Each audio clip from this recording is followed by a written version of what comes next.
Guys, may babala si kaibigan po ngayon sa lahat po ng makapanood. Paghandaan po natin itong nakikita ng ating kaibigan na posibleng sumiklab ang kaguluhan dahil po sa panggigipit nila kay Marcolita. Grabe mga idol, baliktad no?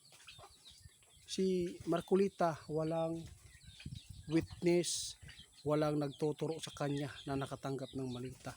Pero yung mga tao na tinuturo na nakatanggap ng malita, sila pa ang nangdidiin ngayon.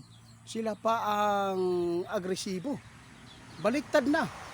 Ang hindi tinuro ay siyang may ilalabas na warrant of arrest. Ngunit nahirapan po maglabas ng warrant of arrest yung si IDG dahil nagdalawang isip, takot siguro. Kasi alam nila ang tao na bibigyan po nila ng warrant walang kasalanan at hindi po naituro na nakakuha ng pira o malita. Baliktad ngayon dito. Itong administrasyon na to sobrang nakakasuklam. Tandaan niyo mga idol kung bakit nasabi ko. Di ba sinabi natin kapag ang magulang kung hindi maganda pagdisiplina sa kanyang mga anak, talagang suwail yan. Katulad nito, suwail ang magulang kaya pasensya na mga idol. Maghanda tayo lagi. Itong nakita ng ating kaibigan ha. Talagang masama po ito. Kung ito po ang gagawin po nila kay Marcolita, sabi ng ating kaibigan, posible mabuo po ang galit o madugo na pangyayari ito. Kung mahina ang loob mo dito, huwag kang manood mga idol. Kaibigan.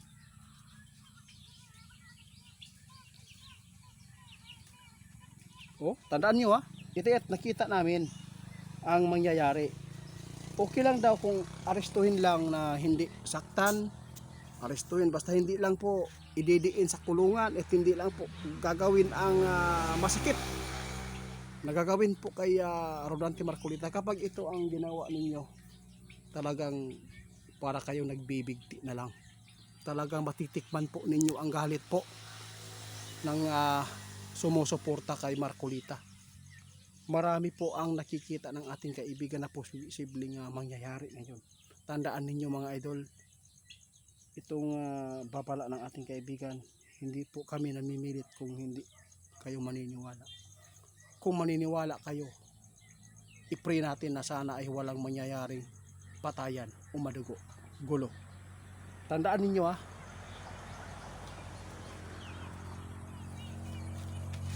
talagang nakikita ng ating kaibigan mga idol na si Marcolita, talagang napakarami po ang sumusuporta sa kanya ngayon. Kapag ito po ang ginawa nila tulad po kay Bong Revilla,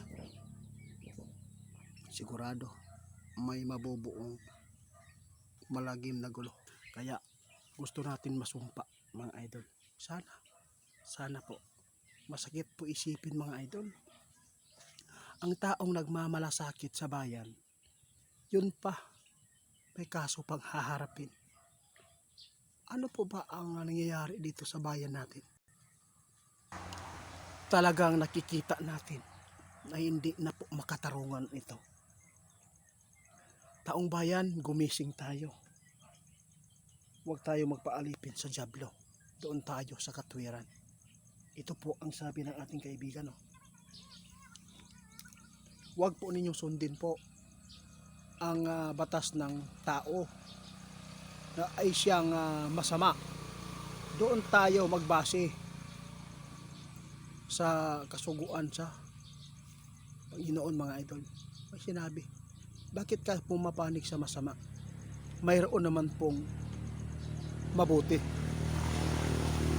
Alam po, tinuro na ng 18 Marines ang totoong salarin sa pagnanakaw. Ito po yung mga senador na gusto pong kalimutan ang flood control. Sila po, nakikita po pa ninyo? Bakit nabulag-bulagan po ba kayo? Ang sarap sundutin, grabe ang sarap talaga sundutin ng mga matang sumusuporta sa mga magnanakaw na to. Buta ka? Hindi ninyo nakita ang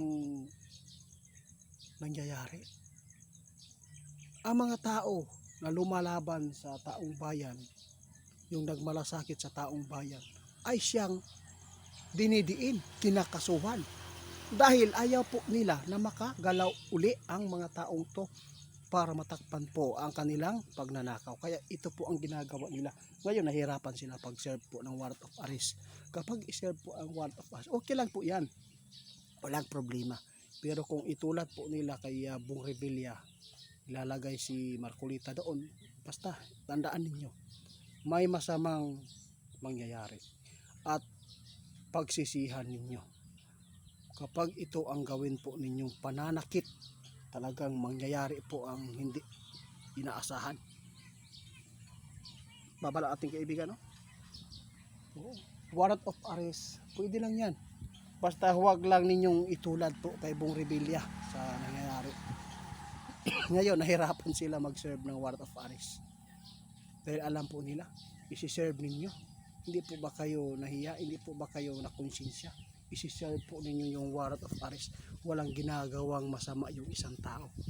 Sinabi ng ating kaibigan, ang sarap niyo bulagin eh. Yung mga tao na bubulag na sumusuporta po dito sa mga tinuturong kawatan.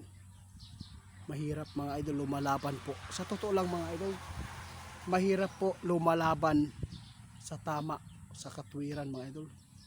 Yung tamang pag lalaban sa taong bayan. Yung nagmalasakit ka, mas ikaw talaga ang madidiin dahil mas marami po ang kampon ng Diablo kaysa matitino. Yun po ang tandaan natin ngayon mga idol. Kapag ito po ang mangyayari, gusto po ba ninyo sisiklab po ang mga kaguluhang ito?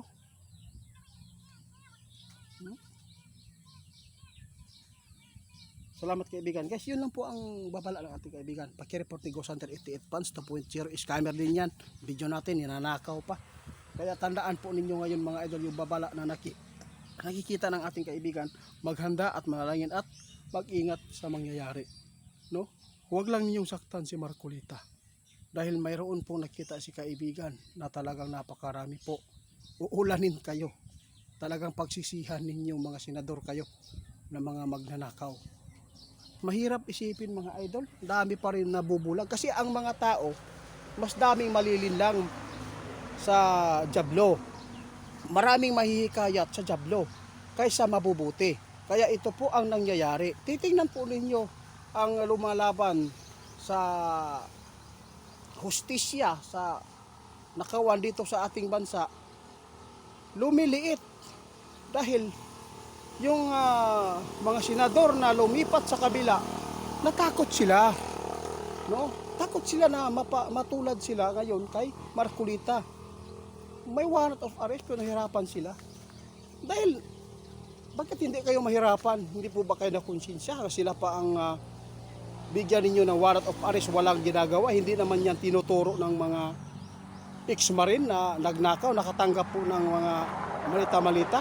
Tulad ni Sara Duterte, 125 million ang kinuha. Sabi nila, walang nagturo kung walang nagpresenta na may talagang katotohanan ang pagnanakaw niya. Wala. Pero yung tinuturo na, mayroon na. Tulad ni Saldico, napaka free. Dahil kapag ginipit nila si Saldico, talaga mabubunyag ang katotohanan. Kaya hindi po nila ginigipit si Saldico ngayon. Hindi po nila hinuhuli at hindi po nila pinapapauwi dito sa ating bansa. Dahil kapag ginipit nila, may alas si Saldico na maituro talaga ang totoong salarin. Alam na po ninyo kung sino ang leader natin doon sa Pilipinas.